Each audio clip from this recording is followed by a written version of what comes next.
بسم اللہ الرحمن الرحیم۔ السلام علیکم ورحمۃ اللہ وبرکاتہ۔ قائد اعظم محمد علی جناح رحمۃ اللہ علیہ نہ صرف مسلمانوں کے لیے ایک آئیڈیل اور بہترین لیڈر ثابت ہوئے بلکہ ہندوستان کے ساتھ ساتھ پوری دنیا قائد اعظم محمد علی جناح کی ذہانت اور سیاست کو خوب سراہتی ہے اور اس ذہانت کو آج بھی تسلیم کیا جاتا ہے۔ بانی پاکستان قائد اعظم محمد علی جناح قدرتی طور پر اعلیٰ درجے کے ذہین و فطن اور حاضر جواب شخص واقع ہوئے تھے۔ قائد اعظم محمد علی جناح کی ذہانت اور حاضر جوابی کے کئی قصے موجود ہیں جنہیں سن کر آج بھی لوگ دنگ رہ جاتے ہیں۔ نمبر 1، ریل گاڑی میں سفر۔ قائد اعظم محمد علی جناح جب بھی ریل کے ذریعے سفر کرتے تھے تو فرسٹ کلاس میں سفر کرتے تھے اور اپنے لیے 2 برتھ مخصوص کرایا کرتے تھے۔ کسی نے ان پر اعتراض کیا کہ جب ہندوؤں کے لیڈر گاندھی سفر کرتے ہیں تو 3rd کلاس ڈبے میں سفر کرتے ہیں جبکہ آپ ہمیشہ فرسٹ کلاس کو ہی ترجیح دیتے ہیں، تو قائد اعظم محمد علی جناح رحمۃ اللہ علیہ نے برجستہ جواب دیا کہ گاندھی جب بھی سفر کرتے ہیں تو ان کا خرچ کانفرنس اٹھاتی ہے جبکہ میں اپنی جیب سے ٹکٹ خرید کر اپنی منزل مقصود تک پہنچتا ہوں۔ اس کے بعد قائد اعظم محمد علی جناح رحمۃ اللہ علیہ نے 2 برتھ بک کرانے کی دلچسپ وجہ بھی بتائی۔ ان کا کہنا تھا کہ میں ہمیشہ جب پہلے سفر کیا کرتا تھا تو صرف 1 برتھ بک کرایا کرتا تھا۔ ایک بار میں ممبئی سے لکھنؤ جا رہا تھا، کسی چھوٹے اسٹیشن پر ریل رکی تو ایک اینگلو انڈین لڑکی میرے ڈبے میں آ کر دوسری برتھ پر بیٹھ گئی۔ چونکہ میں نے ایک ہی برتھ مخصوص کرائی تھی اس لیے خاموش رہا۔ میں نے اس کی طرف توجہ نہ دی کیونکہ میں ایک ضروری فائل دیکھنے میں مصروف تھا۔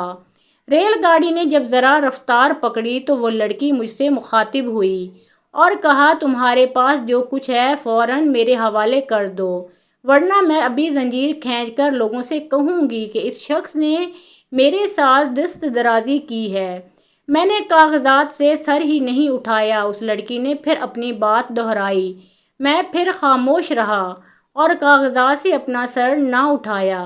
پھر اس لڑکی نے مایوس ہو کر جب مجھے اپنے ہاتھوں سے جھنجھوڑا تو میں نے سر اٹھایا اور اپنے کانوں پر ہاتھ رکھ کر اشارہ کیا کہ میں دونوں کانوں سے بہرا ہوں، مجھے سنائی نہیں دیتا، تم نے جو بات کہنی ہے لکھ کر دے دو۔ اس لڑکی نے اپنی دھمکی کاغذ پر لکھ کر دے دی تو میں نے اٹھ کر ریل گاڑی کی زنجیر کھینچ دی۔ گاڑی رکنے پر جب گارڈ میرے ڈبے میں آئے تو میں نے وہ تحریر ان کے حوالے کرتے ہوئے سارا ماجرا بیان کر دیا اور اسے تحریر ریلوے حکام کے حوالے کر دیا۔ قائد اعظم محمد علی جناح رحمۃ اللہ علیہ کہتے ہیں کہ اس واقعہ کے بعد میں نے جب بھی ریل کا سفر کیا تو ہمیشہ 2 برتھ بک کروائیں۔ قائد اعظم محمد علی جناح اور طلباء۔ ایک بار قائد اعظم محمد علی جناح رحمۃ اللہ علیہ کالج کے طلباء سے خطاب کر رہے تھے۔ ایک ہندو لڑکے نے کھڑے ہو کر آپ سے کہا، آپ ہندوستان کا بٹوارا کر کے ہمیں کیوں تقسیم کرنا چاہتے ہیں؟ آپ میں اور ہم میں کیا فرق ہے؟ آپ کچھ دیر تو خاموش رہے تو اسٹوڈنٹس نے آپ پر جملے کسنا شروع کر دیے۔ کچھ لڑکوں نے کہا کہ آپ کے پاس اس کا جواب ہی نہیں، اور پھر ہر طرف سے ہندو لڑکوں کی ہوٹنگ اور کہکوں کی آوازیں سنائی دینے لگیں۔ قائد اعظم محمد علی جناح رحمۃ اللہ علیہ نے ایک گلاس پانی کا منگوایا۔ آپ نے تھوڑا سا پانی پیا، پھر اس کو میز پر رکھ دیا۔ آپ نے ایک ہندو لڑکے کو بلایا اور اسے باقی بچا ہوا پانی پینے کو کہا تو ہندو لڑکے نے وہ پانی پینے سے انکار کر دیا۔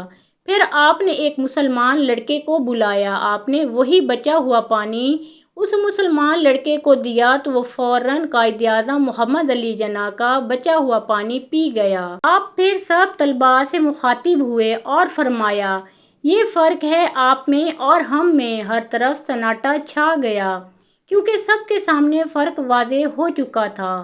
قائد اعظم محمد علی جناح اور پروفیسر۔ جب قائد اعظم محمد علی جناح رحمۃ اللہ علیہ لندن کی یونیورسٹی میں قانون کی تعلیم حاصل کر رہے تھے، اس وقت ان کے پروفیسر کو ان کے ساتھ کچھ خاص قسم کا بغض تھا۔ ایک روز لنچ کے وقت قائد اعظم محمد علی جناح انہی کے ساتھ میز پر کھانے کے لیے بیٹھ گئے۔ یہ دیکھ کر ان پروفیسر صاحب نے فقرہ کسا۔ Mister Jinnah, don't you know that a pig and a bird cannot sit and together? Mister Jinnah, تم نہیں جانتے کہ خنزیر اور پرندہ ایک ساتھ بیٹھ کر کھانا نہیں کھا سکتے؟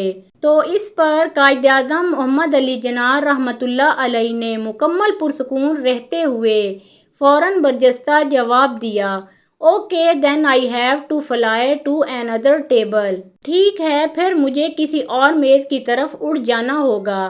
پروفیسر صاحب یہ جواب پا کر بہت غصے میں آ گئے اور بے عزتی کا بدلہ لینے کی ٹھان لی۔ اگلے دن پروفیسر صاحب نے قائد اعظم محمد علی جناح سے سوال کر دیا کہ اگر تمہیں راستے میں پڑے دو بیگ ملیں جن میں سے ایک میں دولت ہو اور دوسرے میں دانائی، تو تم کون سا بیگ اٹھاؤ گے؟ قائد اعظم محمد علی جناح نے بغیر کسی ہچکچاہٹ کے جواب دیا، دولت۔ اس پر پروفیسر نے طنزیہ مسکراہٹ کے ساتھ کہا کہ میں تمہاری جگہ ہوتا تو دانائی والا بیگ اٹھاتا۔ اس پر قائد اعظم محمد علی جناح فوراً بولے، ہر انسان اسی چیز کی خواہش کرتا ہے جو اس کے پاس نہیں ہوتی۔ مسجد کی زمین کا تنازع۔ ایک دفعہ کا ذکر ہے کہ دہلی میں مسلمانوں کی مسجد کے اوپر مندر بنانے کا کیس ہندوستان کے مسلمان قائد اعظم کے پاس لائے۔ اس میں قائد اعظم محمد علی جناح کو بتایا گیا کہ ہندوؤں نے مسجد کی چھت کی زمین خرید لی ہے اور اوپر مندر بنانا چاہتے ہیں، کیونکہ اس وقت کے قوانین کے مطابق زمین کے اصل مالک کو یہ حق حاصل تھا کہ وہ اس کی زمین پر بنائی گئی عمارت کی چھت کو بھی کسی دوسرے کو فروخت کر سکتا تھا، یعنی کسی اور کی چھت کے اوپر کی جگہ بھی اصل مالک سے خریدی جا سکتی تھی اور اس کے اوپر اپنی مرضی کی عمارت تعمیر کی جا سکتی تھی۔ مسلمانوں کا ایک پریشان گروپ قائد اعظم محمد علی جناح کے چیمبر میں آیا اور اس کے معززین نے پریشانی کی حالت میں کہا کہ جناح صاحب، ہم مسلمانوں پر ایک اور قیامت ٹوٹ پڑی ہے۔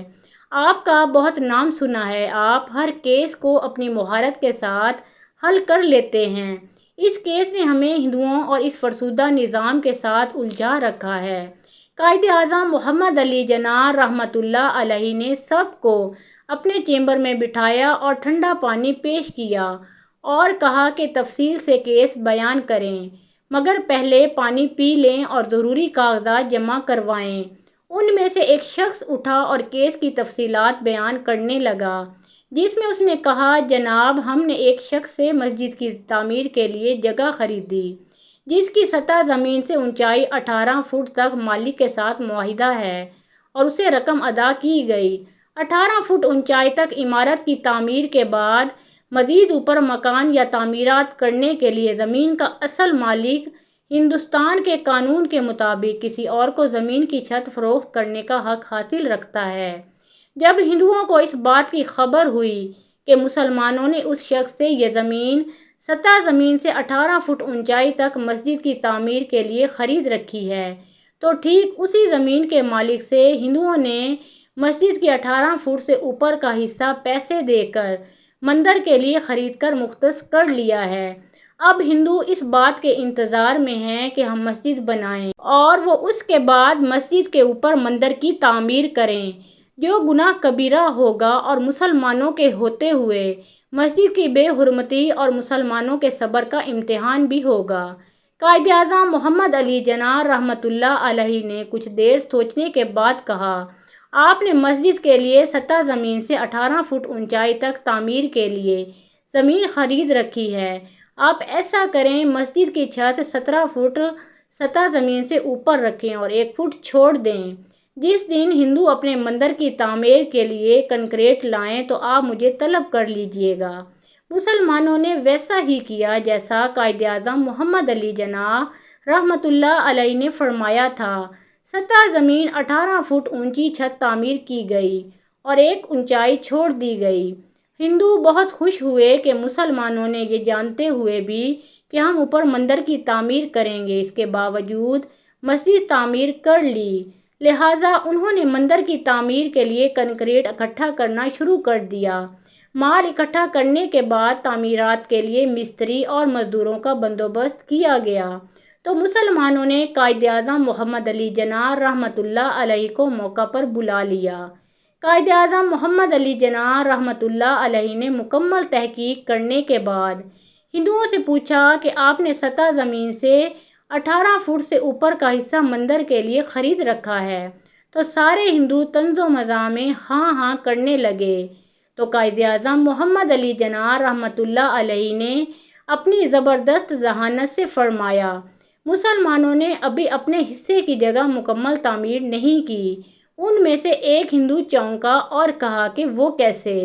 تو قائد اعظم محمد علی جناح رحمۃ اللہ علیہ نے فرمایا، مسلمانوں نے زمین کی اونچائی 18 فٹ خریدی ہے اور مسجد کی اونچائی 17 فٹ ہے۔ آپ چاہیں تو 1 فٹ چھوڑ کر ہوا میں اپنا مندر بنا سکتے ہیں۔ اس کیس کو قائد اعظم محمد علی جناح رحمۃ اللہ علیہ نے اپنی ذہانت سے مسلمانوں کے حق میں کروایا اور ہندوؤں اور انگریزوں کے بنائے گئے زنگ آلود قانون کو چند لمحوں میں روند کر رکھ دیا اور ہندوؤں کے مذموم مقاصد کو خاک میں ملا کر رکھ دیا۔ امید ہے قائد اعظم محمد علی جناح رحمۃ اللہ علیہ کی ذہانت کی یہ ویڈیو آپ سب کو پسند آئی ہوگی۔ پسند آنے کی صورت میں لائک اور شیئر ضرور کیجیے اور مزید ویڈیوز دیکھنے کے لیے ہمارا چینل سبسکرائب کیجیے۔ اللہ آپ سب کا حامی و ناصر ہو۔ اللہ حافظ۔